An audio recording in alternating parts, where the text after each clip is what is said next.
ഞങ്ങൾക്ക് കുറെ കൂലി ഉണ്ടാക്കി തരാം. ഇങ്ങൾക്ക് എല്ലാവർക്കും ഒറ്റ പൈസയും ചെലവില്ലാതെ ഒരു ഹജ്ജിന്റെ കൂലി ഇപ്പൊ വാങ്ങിത്തരാം. അതിന് ഇങ്ങോട്ട് ശ്രദ്ധിക്കണം, എന്നാലേ വാങ്ങിത്തരാൻ കഴിയുള്ളൂ. ഒരു പൈസക്കും ചെലവില്ലാതെ ഒരു ഹജ്ജിന്റെ കൂലി ഇപ്പൊ വാങ്ങിത്തരും എല്ലാവർക്കും, ആണുങ്ങൾക്കും പെണ്ണുങ്ങൾക്കും പ്രായമായവർക്കും കുട്ടികൾക്കും എല്ലാവർക്കും, സ്റ്റേജിലിരിക്കുന്നവർക്കും സാഹസിലിരിക്കുന്നവർക്കും പുറത്തുനിന്ന് നോക്കുന്നവർക്കും എല്ലാവർക്കും വാങ്ങിത്തരാം ഒരു ഹജ്ജിന്റെ കൂലി ഇപ്പൊ. ഒറ്റ പൈസക്കും ചെലവില്ല. ഒരു നന്മ ഒരാൾ വിചാരിച്ചാൽ ആ നന്മയുടെ കൂലി കിട്ടുമെന്ന് ഹദീസിലുണ്ട്. ഒരു നല്ല കാര്യം ഒരാൾ വിചാരിച്ചു, അപ്പൊ തന്നെ ഓന്റെ ഏടില് ആ നന്മന്റെ കൂലി എഴുതും. പിന്നെ ഓനത് ചെയ്തില്ലെങ്കിൽ എഴുതിയ കൂലി വെട്ടൂല. ചെയ്താൽ 10 കൂലി വേറെയും എഴുതുകയാണ് ചെയ്യുക. അപ്പൊ 11 കൂലി ഉണ്ടാവും. അങ്ങനെയാണ്. ഒരു തിന്മ ഒരാൾ വിചാരിച്ചാൽ എഴുതൂല. ഒരാൾ കള്ളു കുടിക്കണമെന്ന് വിചാരിച്ചു, എന്നാ ഓന്റെ ഏടില് കള്ളുടിയുടെ ശിക്ഷ എഴുതൂല. കുടിച്ചാൽ ഒരു കള്ളുടിയുടെ ശിക്ഷയാണ് എഴുതുക, 10 എഴുതൂല. ഒരു നന്മ ഒരാൾ വിചാരിച്ചാൽ ആ നന്മ ചെയ്തതിന്റെ കൂലി എഴുതും. നന്മ ചെയ്താലോ 10 നന്മയുടെ കൂലി വേറെയും എഴുതും. അപ്പൊ ഒറ്റ പൈസക്കും ചെലവില്ലാതെ ആണുങ്ങൾക്കും പെണ്ണുങ്ങൾക്കും എല്ലാവർക്കും ഒരു ഹജ്ജ് ചെയ്ത കൂലി ഇപ്പൊ കിട്ടും. ഇൻഷാ അല്ലാഹ് അല്ലാഹു സഹായിക്കുകയാണെങ്കിൽ അടുത്ത കൊല്ലം ഹജ്ജിന് പോണം എന്ന് മനസ്സിലാണ് കരുതിക്കോളി. അല്ലല്ലേ കൊണ്ടോണ, ഓൻ കൊണ്ടുപോയാ പിന്നെ പോവാതിരിക്കേണ്ട ആവശ്യമൊന്നുമില്ലല്ലോ നമുക്ക്. അല്ല കൊണ്ടാവാൻ തീരുമാനിച്ച പിന്നെ ഇജ്ജ് കൊണ്ടായാലും ഞാൻ പോരൂല അങ്ങനെ പറയേണ്ട ആവശ്യം ഇപ്പൊ എന്താ? അള്ളാഹു സഹായിക്കുകയാണെങ്കിൽ അടുത്ത കൊല്ലം ഒരു ഹജ്ജിന് പോണെന്ന് മനസ്സിലാണ്ട് വിചാരിച്ചാലേ ഒരു ഹജ്ജിന്റെ കൂലി അപ്പ എഴുതും ഏടില് പോയില്ലാന്ന് കരുതിയിട്ട് വെട്ടൂല. പിന്നെ പറ്റുകയാണെങ്കിൽ ഒരു ഹജ്ജിന്റെ കൂലിയും കൂടി വാങ്ങിത്തരാം. അതെങ്ങനെയാണെന്നറിയാം നിങ്ങള്? അടുത്ത കൊല്ലം ഹജ്ജിന് അപേക്ഷ കൊടുക്കാനുള്ള സമയം വരുമ്പോ അപേക്ഷ കൊടുക്കാനുള്ള 600 റുപ്യ ഉണ്ടെങ്കിൽ അതാണ് വെച്ചുങ്ങാണ്ട് ഒരു അപേക്ഷ കൊടുക്കുക. പോകല് കിട്ടിയിട്ട് വേണ്ട, അപ്പൊ കായുണ്ടെങ്കിൽ പോയാൽ മതിയല്ലോ. അല്ല, അപേക്ഷ കൊടുക്കാൻ 600 റുപ്യ വേണ്ടുള്ളൂ. അത് വെച്ചുങ്ങാണ്ട് അപേക്ഷ കൊടുക്കുക. കിട്ടുമ്പോ കായില്ലെങ്കിൽ ഇന്റത് കായില്ല എന്ന് പറയണം. അല്ല അപ്പൊ എന്താ? അല്ല, കായുണ്ടെങ്കിൽ പോവും ചെയ്യാലോ. അപേക്ഷ കൊടുക്കാനുള്ള കായുണ്ടെങ്കിൽ അപേക്ഷ കൊടുക്കുക. ആഗ്രഹിക്കാൻ ഏതായാലും ഒറ്റ പൈസയും വേണ്ട, അത് ഇപ്പൊ തന്നെ ചെയ്യാൻ പറ്റും. ഒന്നാണ്ട് ആഗ്രഹിച്ചാളി, എല്ലാരും കൊണ്ട് ആഗ്രഹിച്ചാളി, ഒരു ഹജ്ജിന്റെ കൂലിയാണ് കിട്ടും. ചെറിയ ചെറിയ കാര്യങ്ങളിൽ സൂക്ഷിച്ചാല് വലിയ ആബിദീങ്ങളാവാം, വലിയ ഇബാദത്തുള്ള ആൾക്കാരായി മാറാൻ പറ്റും. അതുകൊണ്ട് ചെറിയ വിഷയങ്ങളിൽ നമ്മളെല്ലാവരും സൂക്ഷ്മത പാലിക്കുക. ഒക്കെ നീയത്തുകളും മനസ്സും ഒക്കെ ശരിയാക്കിയിട്ട് വലിയ വലിയ കൂലി വാങ്ങാം തന്നെ. ഞാൻ ആദ്യേ പറഞ്ഞ ഒരു കാര്യം, നല്ലോണം ദ്വാരക്കുക. ദുആയാണ് വിഷയങ്ങളിലേക്ക് നമ്മൾ അടുപ്പിക്കുക. ദുആയാണ് എല്ലാ വിഷയങ്ങളിലേക്കും അടുപ്പിക്കും. ദുആഉ അശ്രിൻ ലം യുറദ്ദ റബ്ബുനാ വഉദ്ദ ഊലാ ലിമൻ ഫീ ദീനിനാ വസാനി മൻ യതഅല്ലമുൽ ഇൽമാ സാലിസുഹാ മൻ ഹസുന ഖുലുഖുഹു അഖീ وأدخل لي رابعا أيتاما سحميسها المارض قم مهتمما. 10 ആൾക്കാരെ ദുആക്ക് ഉടനെ ഇജാബത്ത് കിട്ടുന്നതാണ്. 10 ആളുകളുടെ ദുആക്ക് ഉടനെ ഇജാബത്തുണ്ട്. 10 സന്ദർഭങ്ങളിലെ ദുആക്ക് വേഗത്തിൽ പെട്ടെന്ന് ഇജാബത്തുണ്ട്. 10 സന്ദർഭങ്ങളിൽ ദുആക്ക് വേഗ ഇജാബത്ത് ഉണ്ടാവും. 10 ആൾക്കാരുടെ ദുആക്ക് വേഗ ഇജാബത്ത് ഉണ്ടാവും. ഒന്നാമത്തത് ആലിമിന്റെ ദുആക്ക് ഉണ്ടാവും. 3 ഞാൻ പറയണത് കേട്ടോ, മൊത്തം വിശദീകരിക്കണില്ല.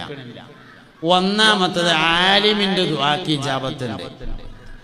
രണ്ടാമത്തേത് മുതഅല്ലിമിന്റെ ദുആക്ക് ഇജാബത്തുണ്ട്.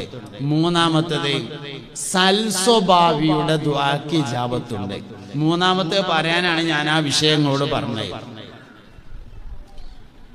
വലൈക്കും സലാം. ഇങ്ങോട്ട് നോക്കി എല്ലാരും. ഇന്നനാ നർജു ഇലാ കഅസി ഹൗളികൽ ആതശ് യൗമാ നശ്രി കിതാബിയാ സയ്യിദി ഖൈറൻ നബി ലാ ഇലാഹ ഇല്ലല്ലാഹു ഓർക്കെ ഇല്ലല്ലാഹ് ലാ ഇലാഹ ഇല്ലല്ലാഹു മുഹമ്മദുർ റസൂലുള്ളാഹ് അശ്ശഫാഅത ഹബ്ലനാ ഫിൽ ഖിയാമത്തി മുശ്ഫിഖൻ വഹ്ലനാ ഇൻദാഅയാ സയ്യിദി ഖൈറൻ നബി ലാ ഇലാഹ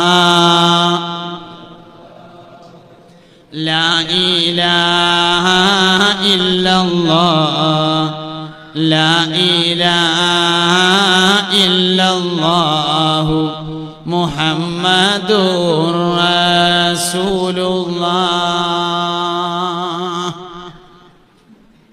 നിയ്യത്തുകളെ കൊണ്ട് ഇബാദത്താക്കുക എന്നുള്ളതാണ് ഞാൻ പറഞ്ഞത്. അപ്പോൾ മൂന്നാമത്തത് പറയാനാണ് പറഞ്ഞത്. ഒന്ന് ആലിമാണ്, രണ്ട് മുതഅല്ലിമാണ്, മൂന്ന് സൽസ്വഭാവികളുടെ ദുആക്ക് ഇജാബത്ത് ഉണ്ടാവും. ആരാണ് ഈ സൽസ്വഭാവി എന്ന് പറഞ്ഞാൽ? ഒരിക്കൽ പുണ്യ നബി സല്ലല്ലാഹു അലൈഹി വസല്ലമ തങ്ങളുടെ ഹദറത്തിലെ മലമ്പ്രദേശത്ത് താമസിക്കുന്ന ഒരാൾ വന്നു. കർഷകനായ ഒരാള്, ആടിനെ നോക്കുന്ന ആള്, മാടുകളെ നോക്കുന്ന, ഒട്ടകത്തെ നോക്കുന്ന ഒരു സഹാബി വര്യൻ വന്നു.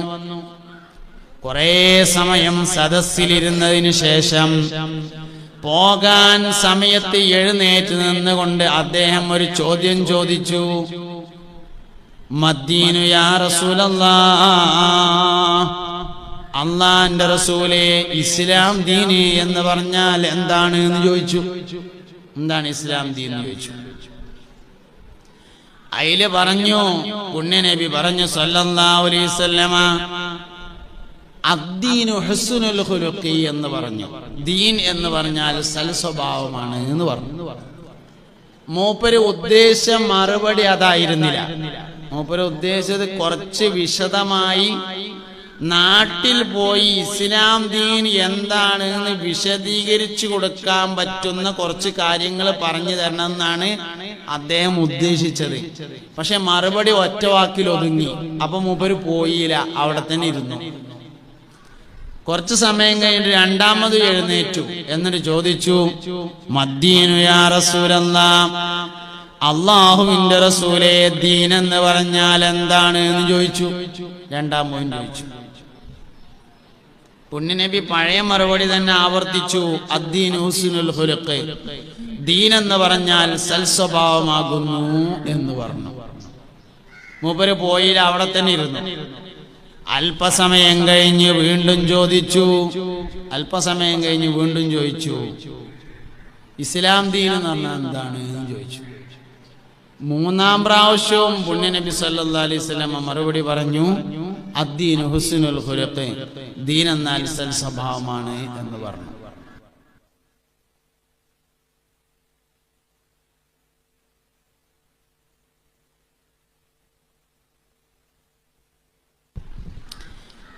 മൂന്നാമതും അങ്ങനെ തന്നെ മറുപടി പറഞ്ഞപ്പോൾ മൂപ്പര് പോകാൻ വേണ്ടി ഒരുങ്ങി.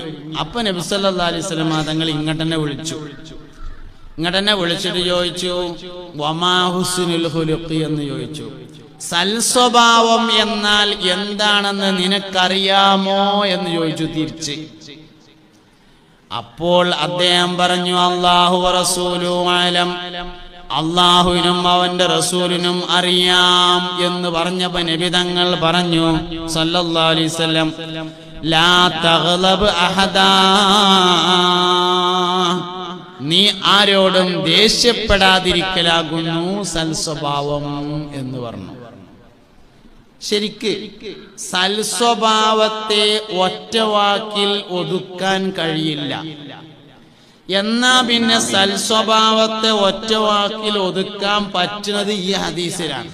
നീ ആരോടും ദേഷ്യപ്പെടാതിരിക്കലാണ് സൽസ്വഭാവം.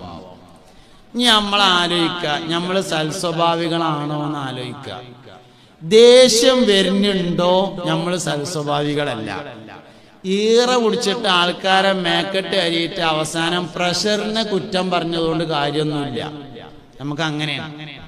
ദേഷ്യം വന്നിട്ട് ആൾക്കാരോട് തൊള്ളേ തോണിയൊക്കെയാണ് പറയും. എന്നിട്ട് പറയും എന്ത്, അത് ഞാൻ പ്രഷർ കയറിയപ്പോ പറഞ്ഞതാണ് എന്ന് പറയും.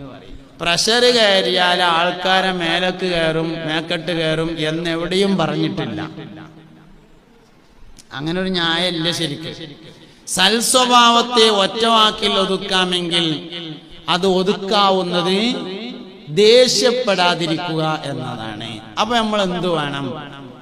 ഈറ പിടിച്ചാത്ത ഒരാളെ കണ്ടാല് അയാളോട് ദ്വാരക്കാൻ പറയാം. അയാൾ ദ്വാക്കി, അതാണ് സൽസ്വഭാവി അറിഞ്ഞാല്. ദേഷ്യം വരാത്ത ഒരാളെ കണ്ടു എന്ന് വിചാരിക്കാം. ഒരു ദേഷ്യം പിടിക്കാത്ത ആള്, ഈറ വരാത്ത ഒരാള്, സൽസ്വഭാവത്തിന്റെ അടയാളമാണത്. അയാളെ കണ്ടാല് അയാളോട് ദുആ ചെയ്യാൻ വേണ്ടി പറയുക. സൽസ്വഭാവിയുടെ ദുആക്ക് പെട്ടെന്ന് ഇജാബത്തുണ്ട്. 10 സന്ദർഭങ്ങളിലെ ദുആക്ക് പെട്ടെന്ന് ഇജാബത്തുണ്ടെന്നാണ്. 10 സന്ദർഭങ്ങളിലെ ദുആ. അതിലൊന്ന് മഴ പെയ്യുന്ന സമയത്തുള്ള ദുആക്ക് പെട്ടെന്ന് ഇജാബത്ത് കിട്ടും. ഹജ്ജിന്റെ വേളയിലുള്ള ദുആക്ക് ഇജാബത്തുണ്ട്. രോഗിയായി കിടക്കുമ്പോഴുള്ള ദുആക്ക് ഇജാബത്തുണ്ട്. നിസ്കാര ശേഷമുള്ള ദുആക്ക് പെട്ടെന്ന് ഇജാബത്തുണ്ട്. ദാനധർമ്മങ്ങൾക്ക് ശേഷമുള്ള ദുആക്ക് പെട്ടെന്ന് ഇജാബത്തുണ്ട്. ഖുർആൻ ഓതിയതിന്റെ ശേഷമുള്ള ദുആക്ക് പെട്ടെന്ന് ഇജാബത്തുണ്ട്. 10 സന്ദർഭങ്ങളിലെ ദുആക്ക് പ്രധാനപ്പെട്ട ഇജാബത്തുള്ളതിലെ ഒരു സന്ദർഭം മഴ പെയ്യുന്ന സമയമാണ്. അവ മഴ പെയ്യുമ്പോ നമ്മൾ നല്ലോണം ദ്വാരക്കണം. ദുആക്ക് വളരെ പെട്ടെന്ന് ഇജാബത്ത് കിട്ടുന്ന ഒരു സമയമുണ്ട്. ഖതീബ് 1-ാം ഖുതുബ കഴിഞ്ഞ് 2-ാം ഖുതുബയിലേക്ക് എഴുന്നേൽക്കുന്നതിന്റെ ഇടയിലുള്ള സമയം. മിമ്പറിൽ ഖതീബ് ഖുതുബ ഓതാൻ വേണ്ടി കയറിയിട്ട് ഒരു ഖുതുബ കഴിയും, 1-ാമത്തെ ഖുതുബ. അങ്ങനെ ഒരു ചെറിയ ദുആയൊക്കെ നടത്തിയിട്ട് കലാമു റബ്ബിൽ ആലമീൻ എന്ന് പറഞ്ഞിട്ട് ഒരു ആയത്ത് ഓതും.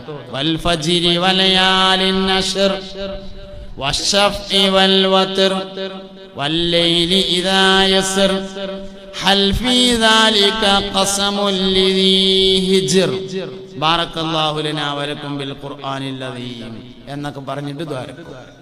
എന്നിട്ട് പിന്നെ അവിടെ ഇരിക്കും. ആ ഇരിക്കുമ്പോ ഖതീബിന് സുന്നത്തുള്ളത് സൂറത്തുൽ ഇഖ്ലാസ് ഓതലാണ്, ഖുൽ ഹുവല്ലാഹു അഹദ് ഓതലാണ്. എന്നാൽ താഴെ ഇരിക്കുന്ന മഅ്മൂമീങ്ങൾക്ക് അത് ദുആക്ക് ഇജാബത്തുള്ള ഒരു പ്രധാനപ്പെട്ട സമയമാണ്. പ്രധാനപ്പെട്ട കാര്യത്തിന് വേണ്ടി ദുആ ചെയ്യണം. നമ്മുടെ ജീവിതത്തിൽ വളരെയധികം പ്രയാസമുള്ള ഒരു കാര്യം, ഉദാഹരണമായിട്ട് കുറച്ച് കടം വീടാണ്ട്, അല്ലെങ്കിൽ കുട്ടീൻ്റെ കല്യാണം ശരിയാക്കാണ്ട്, 5-6 വെള്ളിയാഴ്ച ഈ സമയം സൂക്ഷിച്ച് ദോരം നോക്കി സംഗതി ക്ലിയറാവും.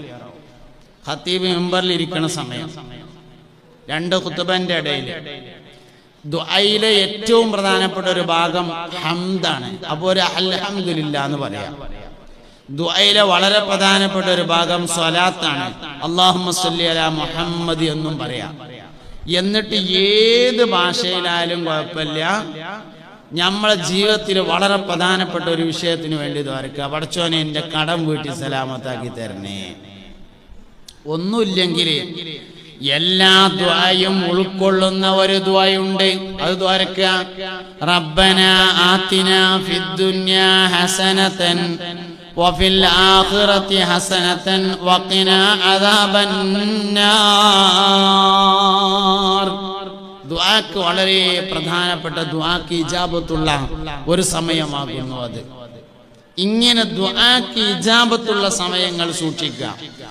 ദുആക്ക് ഇജാബത്തുള്ള ആളുകളെ കണ്ടാൽ പ്രത്യേകമായി ദുആ ചെയ്യാൻ പറയുക. അവരോട് പ്രത്യേകമായി നമ്മൾ ദ്വാരക്കാൻ വേണ്ടിയിട്ട് ആവശ്യപ്പെടുക.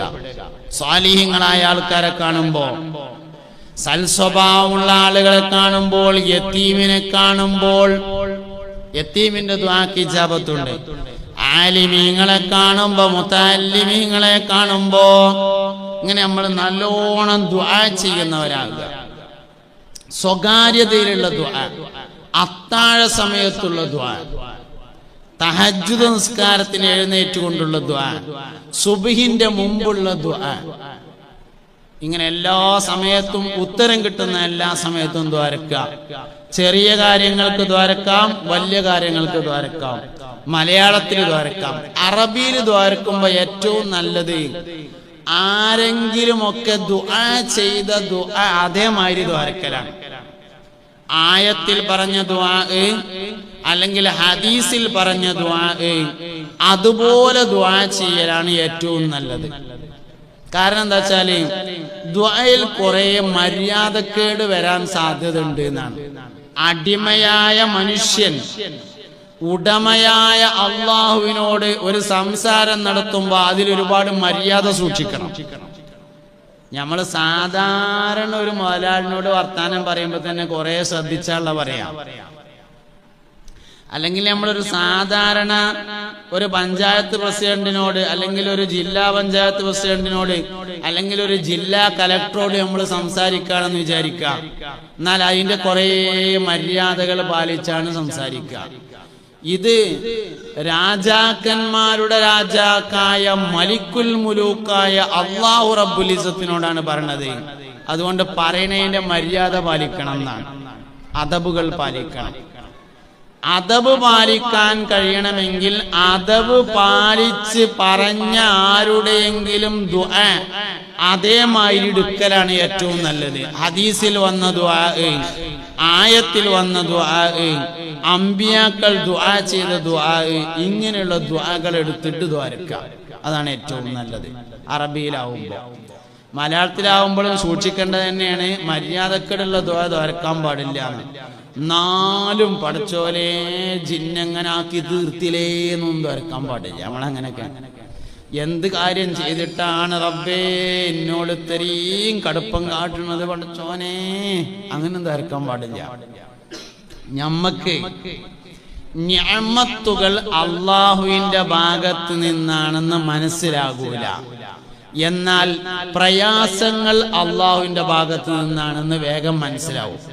ഇപ്പോ നമ്മളെ വീട്ടില് മജ്‌ലിസുന്നൂർക്ക് ബദരീങ്ങളുടെ പേരിലുള്ള ഒരു നീർച്ചപ്പെട്ടി ഉണ്ട് എന്ന് വിചാരിക്കാം. നമ്മളെ വീട്ടില് ബദരീങ്ങളുടെ പേരിലുള്ള ഒരു നീർച്ചപ്പെട്ടി ഉണ്ട്. പേരക്കുട്ടി വിരുന്ന് വന്ന് നമ്മളെ പെരേക്ക് പെരുന്നാളായിട്ട്.